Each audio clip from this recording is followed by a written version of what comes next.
Makaigsunan, matag karon niya, makadawat kami o inyong mga pangutana. Happy Whispers meeting ibog na kalibot. Atong tulumanon oras sa atong Padaran ko silang issue na walay kalabutan sa Diyos. Magdesidir na ganita nga mo serbisyo sa atong Ginoo. Ang yawa, pangita o pamagi, mo-offer na mura-mura po o iya sa Diyos. Ang inahan kaya ariglaran ang napulog na mga anak. pinako kalimutan ingon sa Ginoo. Nga ang tanang mga kalisod iyang isukli.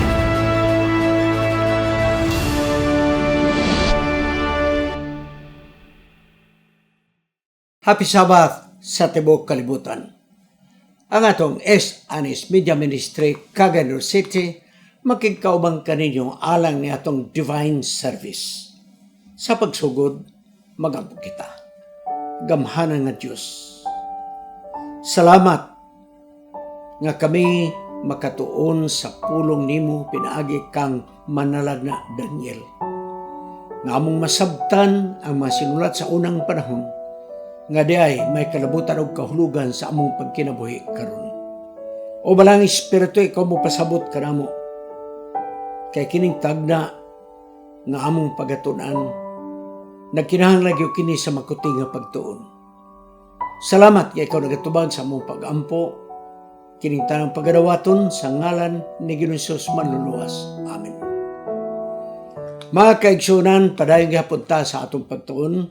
Daniel, The Wisdom to the Wise. Libro nga akong gikuhaan sa atong pagtuon karon nga sinulat sa akong professor sa Old Testament sa seminary, si Dr. Savro Stefanovic.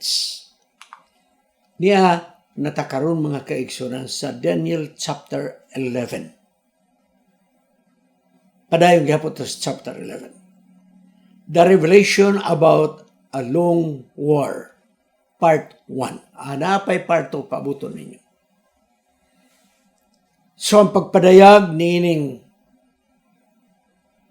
taas nga gubat ka atong pag-iskutan sinulat ni manalag na Daniel. Daniel 11:11 na yun din og ang hari sa south misulong uban sa kasuko og nakik-away batok sa hari sa north og aduna siya dakong panon sa mga sundalo nga gihatag sa iyang kamot. Laktaw ta bersikulo 13. Og ang hari sa north nakigbatok sa mong dako nga panon. Og unya pila ka mga tuig siya nibalik sa mas labing dako pagyud usab nga mga sundalo. Igsoon ang atong pagatun-an karon ang gubat sa north ug sa south nga mga hari. Actually, kung imong tanawon Daniel chapter 10, 11, 12, pwede ba yan na usalang ka libro siya? Kaya naman, interrelated ang 10, 11, ug 12. Ang Daniel chapter 10, atras tagyutay, gisulat sa 536 BC sa diyang ang unang Judean nga mga bihag. Gipapauli sa Jerusalem og nagsugod pagtukod sa templo. Ang Daniel chapter 11 mo na yung pinagkataas nga detalyado nga tagna sa Biblia. Sa unang panahon ang nagtuon sa sulat ni Daniel labina niining kapitulo 11, ilang giisip nga mo'y pinakamalisod nga tagna. Gani, daghang mga maghuhubad nga nahagit sila sa pag-utingkay ni Daniel chapter 11. Ang purma mangguni ni lahi. Kay ang Daniel chapter 11, dili kini simbolo. Dili simbolo. Apan ang sinultihan mga kaigsunan, minugbo lang. Nga, di po kay klaro. Sa unang nag-interpretar ni ini mga kaigsunan, ilang gifocus sa mga teksto sa Daniel 11 katong masayon nilang sabton. Ilang gi-focus katong mga lisod sabton. Dahil pag-abot niya sa lisod nga mga teksto, muadto na dahil sila sa sayon nga teksto nga sabton. Apan mga kaigsunan, ang maayo nga pamaagi mo, unahon na sabot ang mga teksto sa chapter 11 katong sayon masabot. Una patamo adto sa murag komplikado nga mga sinulatan. Sa laktod nga pagkasulti mga kaigsunan, dili nato baliktaron. Nga unahon ang lisod, una tamo adto sayon. Unahon ang sayon, una tamo adto sa lisod. Ang proseso sa pagtuon sa Daniel chapter 11 mga kaigsunan, adunay tulo ka mga pamaagi. 1, imo na lang biyaan. Di ni masabtan. Di nato ni kinahanglanon. Gasamok-samok lang ni sa atong pagtuon, makalibog. Ikaduha nga approach mo, matintal ka mga kaigsunan nga ang imong nakaplagan mo ingo ka, kini mo na gyud ni, sakto na ni. Imong gibati nga murag nakahibalo na gyud ka. Marang magsalig na lang ka mga kaigsunan tungod kay sa imong nauna, kaya ra gyud kayo. Chapter 11. Ang ikatulo mga kaigsunan mo, ang balanse. Balanse nga pagtuon, gikan sa sayon nga mga teksto, padulong sa lisod nga mga teksto, mauni ang isakto nga approach sa pagtuon sa Red chapter 11. Ang dako nga debate sa mga Bible interpreters, mga kaigsunan mo, may kalabutan ba ang imperyo sa Roma niining chapter 11? Ato nang matubag sa unahan natong pagtuon, mga kaigsunan. Busa, atong tanawon igsuon katong mga gisundan ng mga teksto, kay aduna kini kalabutan sa ato karong pagtuon. Pananglit, sa versikulo 22 sa chapter 11, naghisgot og prinsipe sa pakigsaad. Kinsa kini gilaglag. Kini may kalabutan paatras ta in parallel sa Daniel chapter 9, 25 to 27. Nga doon na usag, dakong gahom nga naglaglag sa mga katawan sa Diyos. Pagabot nimo sa versikulo 31 niining chapter 11, nagahiskot niining continual sanctuary service. Katong nagpadayon nga bulaton sa sanktuaryo. Nga, giusa, gihilabtan. Kini igsoon kung maatras ta sa Daniel 8, versikulo 2 ug 13, naapo na in parallel. Finally, ang Daniel 11 verse 33, nagahisgot sa mga pag-persecute sa maalam nga mga tao, tupikong nga nagatawag usab sa persecution nga gihulagway ni atong Daniel 7, 21, 25. Nagpaluya sa mga balaan. Ang kapitulo 11 mga kaigsunan, dunay iyang parallelism kanang magkasusama-sama dito sa naguna nga mga kapitulo nga atong gisgutan. Pananglit, Daniel 11:2-4, naghisgot sa panaggubat sa mga ginharian sa east ug sa west. Sa Daniel 11:5-20, lain usab nga mga ginharian ang nagubat. Ginharian gikan sa north, nagubat batok sa south. Ugon niya, Daniel 11:21-30, naay usa ka tawo nga hilabtonon, naay usa ka tawo nga badlungon, nga adunay pakiglabot sa politikanong kalihukan. Ikalima, kining tawo nga hilabtonon, kining tawo nga dautan mga kaigsunan, grabe ang perwisyo nga iyang gibuhat. Daniel 11, versikulo 31-39. Ugon niya, ang Daniel 11:40-45 nagahisgot sa panagkabangi sa katapusan nga kapanahunan, sa umaabot nga katapusan nga kapanahunan.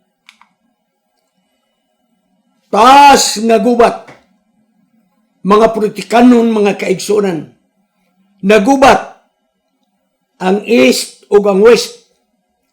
Ang Medo-Persia nga aton ang natunan gikan sa East, ug ang Greece igsoon gikan sa West. So nahiskutan na dili na ni sambingay, dili na kanding batok karnero, mga kaigsunan. Literal na gayud nga mga ginharian sa East ug sa West.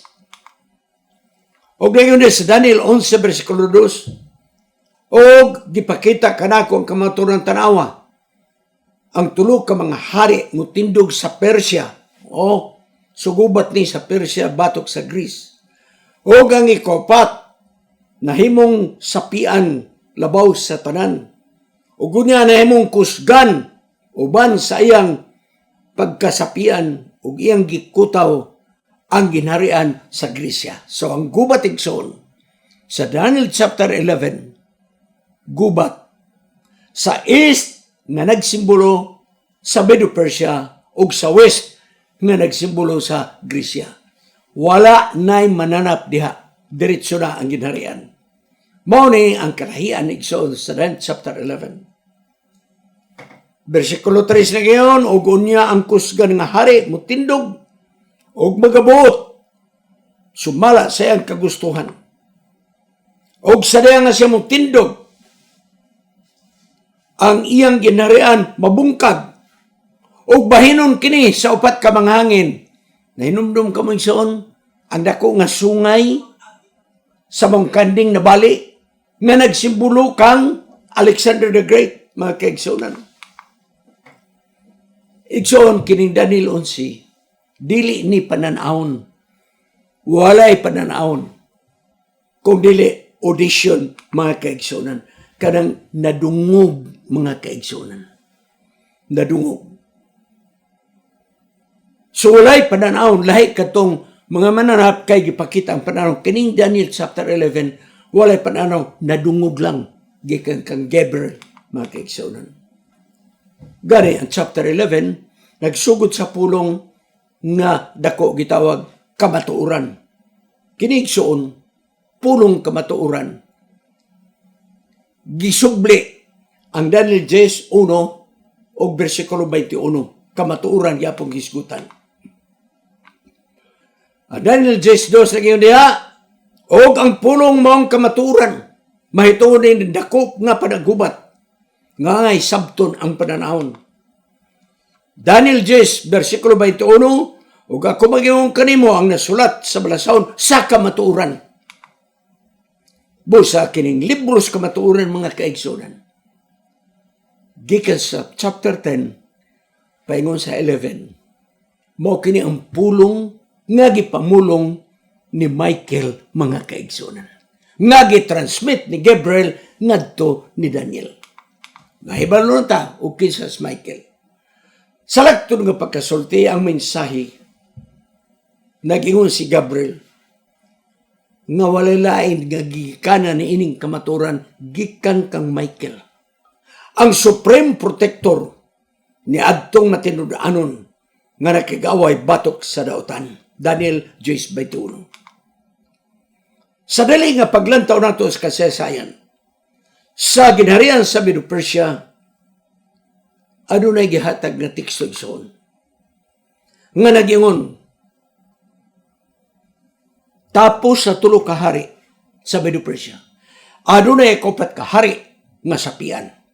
Mao ni ang panahon igsoon ni Cyrus, mga kaigsunan. Gamhanan, sapian, mutindog, mukunis-kunis sa iya mga kaaway. Ang versikulo 3, igsoon, Medo-Persian Empire, gihulagway. Hilabayan ka, dalo siyang kaugalingon. Katong ikaupat nga hari, mga kaigsunan. Busa, ang dako nga controversy karon sa Medo-Persia mao ang hari sa Greece nga mao si Alexander the Great. Mao ni ang panagbangi, mga kaigsunan. So kining verses 2 to 4 review kini sa Daniel chapter 8 katong mananap nga uso, katong mananap nga layon. Busa mga kaigsunan, kini mo'y gubat nga gi-replay pero di na sambingay, mga kaigsunan. Dayon ang versikulo 2 o 3 o 4 mauni ang nagahisgot sa mga dagko nga mga imperyo. Ang gikan sa West, Medo-Persia. Ang gikan sa East, Medo-Persia. Ang gikan sa West, mao ang Gresya, mga kaigsunan. Busa, ang verses 2 to 4 nag-replay kini sa gubat sa duha ka mga nasod, mga kaigsunan. Moadto ta sa unahan. Karon ato nang maadto dito, mga kaigsunan. Okay? So niya, gi-replay lang ang Daniel chapter 8. Katong karniro nga gikan sa East nga mong Medo-Persia. O katong kanding na may dako nga sungay nga nabali.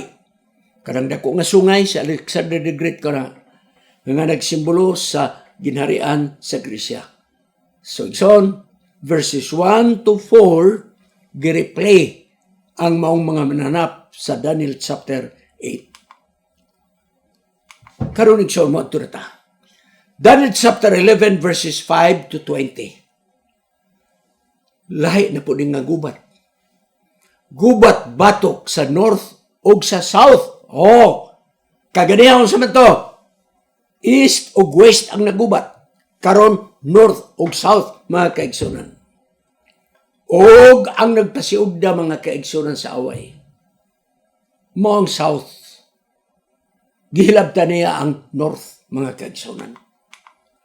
So, sa daya nga nag-away, mga kaigsunan, ang ginharian sa north o sa south, kaya nang hilabot man ang south, mga kaigsunan, napildi ang south, mga kaigsunan. Nagmadaugon ang north. Ato nang identify kisa ning hari sa north o sa south. So nakusgan ang maong hari sa south ug unya, mga kaigsunan, nang hilabot sa ginharian sa north. Dayon pila ka mga tuig nakig-alyansa siya sa north. Og ang ilang anak nga harianon diri sa south giminyo sa anak sa harianon nga anak usab sa hari sa north. Hunaw na nila nga kini makapahunong sa gubat kay nagminyo ay nagod, mga kaigsunan. Apan ang balaang kasulatan ng iyon, wala mahusay ang kagubot sa gubat sa north o sa south. Taliwala nga nagminyo na ang ilang isig ka anak. Busaigson, unsa man kining ganarian sa south. Ugon niya, pagkapildi sa south, nagingon din gidala, mga kaigsuunan, ang ilang mga Diyos sa Ehipto, gidala ngadto sa north. Mga bulawan, mga salapi, mga kaigsuunan, gidala sa north. Bos sa mga kaigsuunan, atong makita ng hari sa south, mao ang hari sa kingdom sa Egypt, nga mao ang Ptolemy, kang Ptolemy, igsoon katong general ni Alexander the Great. Nag-unay ni, mga general region ni igsoon ni Alexander the Great. Busa ng gubat, mga kaigsunan, padayon ang ilang gubat. Unya, sulungo naman sa taga-south, mapildi ang south sa north, mga kaigsunan. O unya, naniguro ang taga-north, gisulong ang south, sa labing dako nga sundalo, mga kaigsunan, nga daghan. Tens of thousands, mga kaigsunan. Pataliwala nga daghang sundalo sa south, sa Kingdom of Egypt, Ptolemaic Kingdom. Wa yun mapildi ang north igsoon, nga mo ang ginharian ni Seleucus, mga kaigsunan. So nagubat na ang kang Seleucus o kang Ptolemy. Sa north, ginharian ni Seleucus, general ka na ni Alexander the Great. Sa south, mao ang Ehipto, ginharian ni Ptolemy, mga kaigsunan. Busa, grabing ginubatay mga kaigsunan, matag karunugon niya. Apan mga kaigsunan, nagingon ang maong sinulat sa Daniel Kapitulo 11, versikulo 5-20. Ang hari sa north, mga kaigsunan, nagmadaogon. Gani, dunay syudad nga maayong dunay wall, fortified city. Gipeldo sa mga kaigsunan. Kinsa man ang gihilabtan sa ginharian sa north nga mao si Seleucus, aside sa Ehipto, nagiyon din niyan, he shall stand in the glorious land. O ato ni balawan ang glorious land sumala sa Daniel chapter 7, mga kaigsunan, nga kini mo ang kingdom of Judah, glorious land. Gihilabtan sa north. Busa mga kaigsunan, taliwala ning tanan ang north, iya pag-iapil ang mga ginharian sa baybayon sa dagat sa Mediterranean Sea. Nakuha gihapon mga kaigsunan. Apan, wala madugay mga kaigsunan. Wala madugay. Ang maong hari mga kaigsunan sa north, namatay o mihinay ang iyang ginharian. Namatay, mga kaigsunan. Ang nipuli, luya na kayong nga ginharian. But within few days, he shall be broken neither in anger nor in battle. Nagmasakiton siya, huwag mamatay sa gubat. Sakit ang namatyan, igsoon. Sa hari sa north. Nga mao ang Syria. So ang north, igsoon, ang hari, gikan sa Seleucid nga kaliwatan. Kaliwatan ni Seleucus. Nga naa diha ang Syria. O ang south, mo kanang ginarin na Ptolemy nga naa ang Egypt. Mga kaigsunan. Sa wala pa matao si Daniel. Dugay nang nasandwich igsoon ang ginharian sa Israel. Tanaw na to, ha? North, kingdom ni Seleucus, mo ang Syria. South, kingdom ni Ptolemy, nga mao ang south. Tanaw igsoon, asa ang Judah ug ang Israel. Naipit ang maong ginharian in between sa north o sa south ng mga ginharian. Ako nang gisgutan, kaya naay tayo dakong leksyon nga makuha mga kaigsunan. Dakong leksyon ang atong makuha. Busa mga kaigsunan, wala mahunong ang paggubat-gubat nila. Pero kanunay magmadaog ang Syria mga kaigsunan. Ug wala madugay mga kaigsunan. Ang ginharian sa Israel ug Judah giapil sa teritoryo sa north mga kaigsunan. Dinhi na. So akong balikon, ang Kingdom of Israel, 10 kingdoms, tribes, o ang Kingdom of Judah, mga kaigsunan as a whole, usara na kaginaran sa una, Israel. Naipit mga kaigsunan. North, Syria, Seleucid Kingdom. South, Ptolemaic Kingdom, nga naa ang Egypt. Okay, yun sa mga pagkaipit mga kaigsunan. Niya na mga kaigsunan. Seleucid Kingdom, North. Ptolemaic Kingdom, South. Gubat na sila. O ang Israel na astunga. Unsa man ang leksyon ng atong makuha nini. Sa North, ang kapital ang Antioch. Sa South, ang kapital, Alexandria. Kaya napildi man ang South igsoon, nahimo ng usa ka kingdom sa Greece, mga kaigsunan. Okay. So mga kaigsunan, ani ang paghitabo nining duha. Bisag yun sa husay, di man gyud mahusay. Ipaminyo ang ilang mga anak sa south ug sa north, di man gyud mahusay. Unya na gyud dinhi, ug ang north giatake ang fortified city. Unsa man kanang fortified city? City of Jerusalem, mga kaigsunan. So, ilabihan igsoon nga gubat nga nahitabo. Milinibu, kalibo, 10,000, tens of thousands ka mga sundalo ang nangamatay, mga kaigsunan. Kung mapildi gani karon mudugang pa mga sundalo aron sila gyud mudaog, mga kaigsunan. Karon mga kaigsunan, muadto na ta. Napildi mga kaigsunan ang Juda, Kingdom of Judah. Ug nagingon ang blang kasulatan mga kaigsunan, wala gyud makatabang ang ginharian sa south. Okay? Wala makatabang ang ginharian sa south. Dugay ng gubat sa north ug south, mga kaigsunan, at the expense sa Kingdom of Israel ang Judah, mga kaigsunan.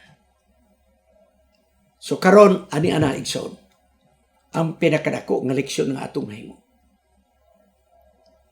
Nihanang panahon na nag-away ang Northern Kingdom of Israel, katong gitawag 10 tribes of Israel.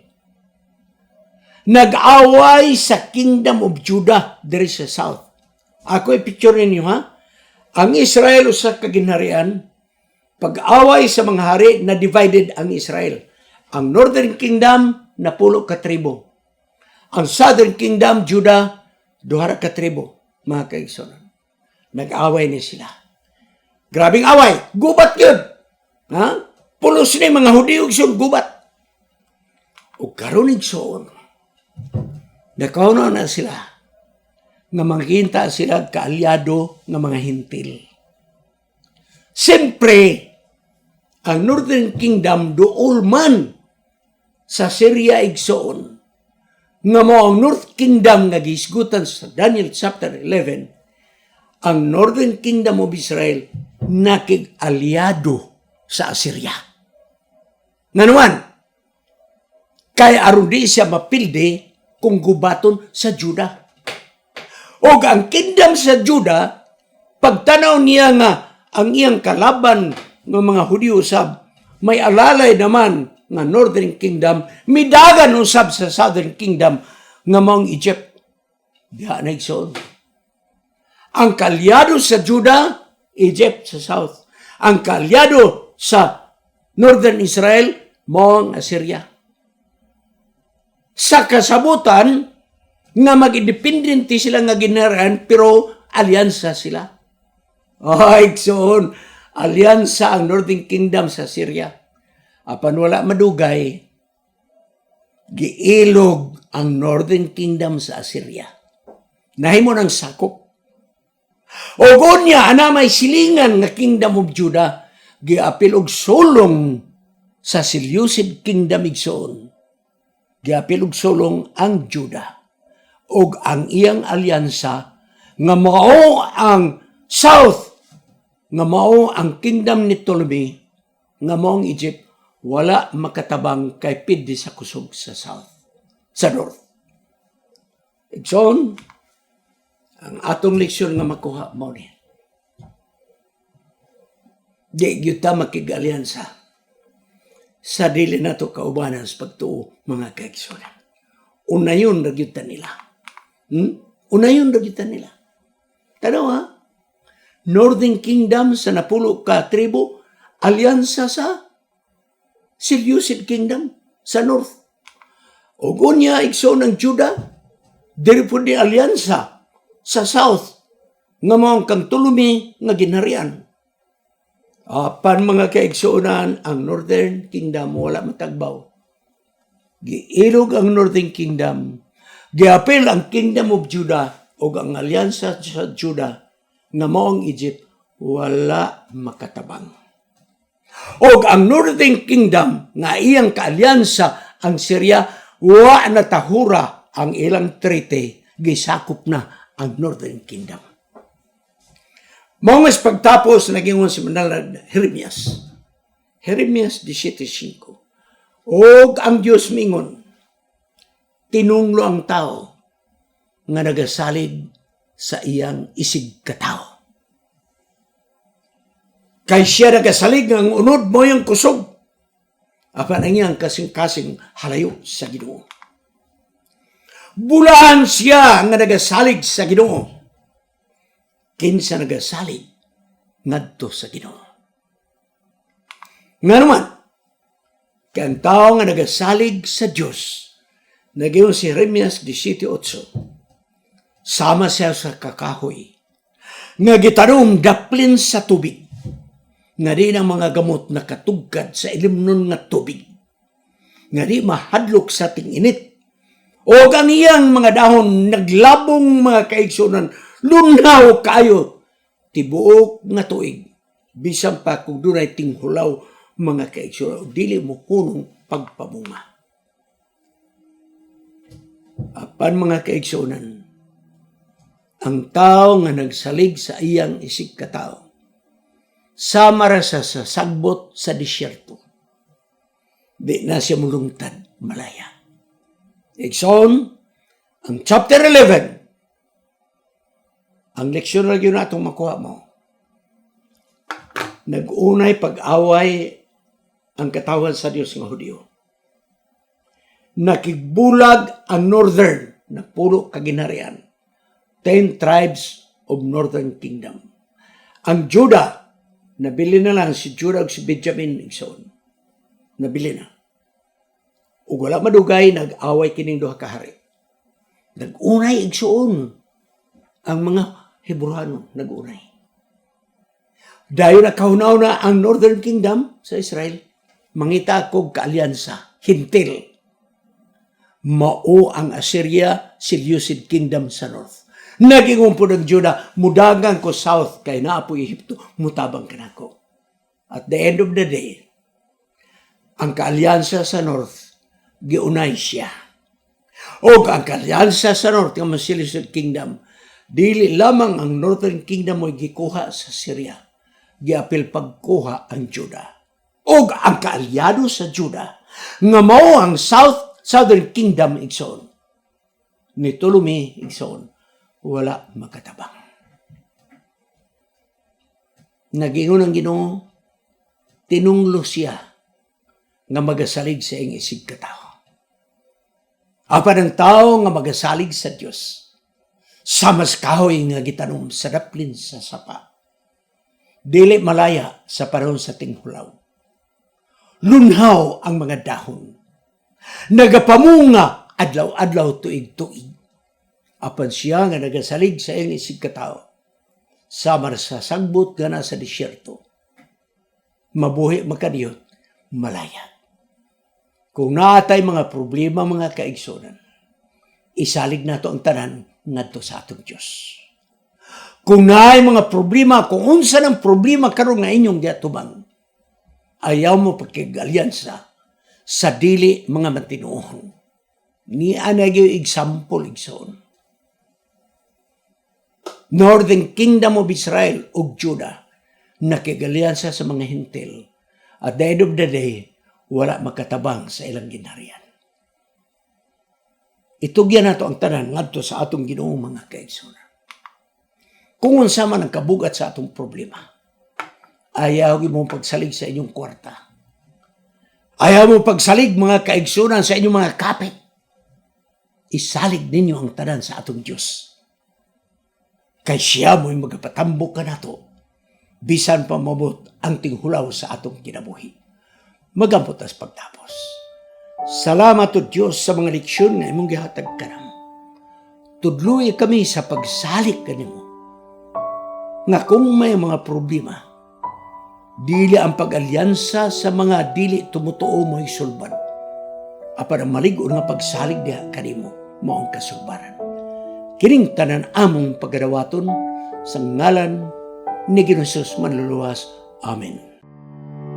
Kining inyong higala, si Pastor Wendell Munggaya Serrano, nga inyong igsoon usab, magkapadasig sa matag sa kaninyo sa pag-like, pag-share, labaw sa tanan sa pag-subscribe sa atong YouTube channel ng pangalan Wendell Munggaya Serrano, ug ayaw kalimot sa pag-click sa notification bell hangtod sa sunod nga higayon magkita na usab kita.